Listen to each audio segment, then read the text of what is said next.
ছোট ভাই এবং ছোট ভাইয়ের বউ বাড়ির সামনে দাঁড়িয়ে আছে। প্রথমে দেখুন মেজো ভাই এবং মেজো ভাইয়ের বউ এসে দামি একটা উপহার দিয়ে বাড়ির মধ্যে চলে গেল। এরপরে দেখুন সেজো ভাইও একটা দামি উপহার দিয়ে বাড়ির মধ্যে চলে গেল। আর ছোট ভাইটি দেখুন এখানে এখনো দাঁড়িয়ে আছে তার বড় বোনের জন্য। আর বড় বোন তো ঠিকই এসেছে, এসে বাড়ির এক সাইডে লুকিয়ে লুকিয়ে এসে দেখেছে যে তার ভাই বোনেরা তার ছোট ভাইয়ের হাতে অনেক দামি দামি উপহার দিয়েছে। আর এই বোনটি অনেক গরিব মানুষ, সে তার ছোট ভাইয়ের জন্য দামি কোনো উপহার আনতে পারেনি। এই কথা ভেবে কিন্তু এই বড় বোনটি অনেক লজ্জা পাচ্ছে, অনেক কষ্ট পাচ্ছে। ছোট ভাইটি যখন বাড়ির মধ্যে চলে যায়, বড় বোন তখন দৌড়ে এসে তার হাতে থাকা ঝুড়িটা সিঁড়ির উপর রেখে চলে যায়।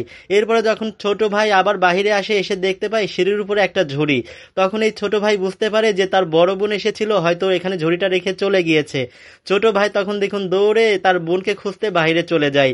আর এসে দেখতে পায় তার বড় বোন চলে যাচ্ছে। তখন এই ছোট ভাই তার বোনকে ডাক দেয়, আপু আপু তুমি চলে যাচ্ছ কেন, চলো আমরা বাড়ির মধ্যে যাই। তখন কিন্তু বড় বোন যেতে রাজি হয় না। আর এদিকে দেখুন ছোট ভাইয়ের বউ এসে দেখতে পায় যে তার বড় বোন এসে ঝুড়িটা এখানে রেখে গেছে। তখন দেখুন এই ঝুড়িটা সে হাতে নেয়। আর ছোট ভাই দেখুন তার বড় বোনকে সাথে নিয়ে বাড়ির মধ্যে নিয়ে যাচ্ছে।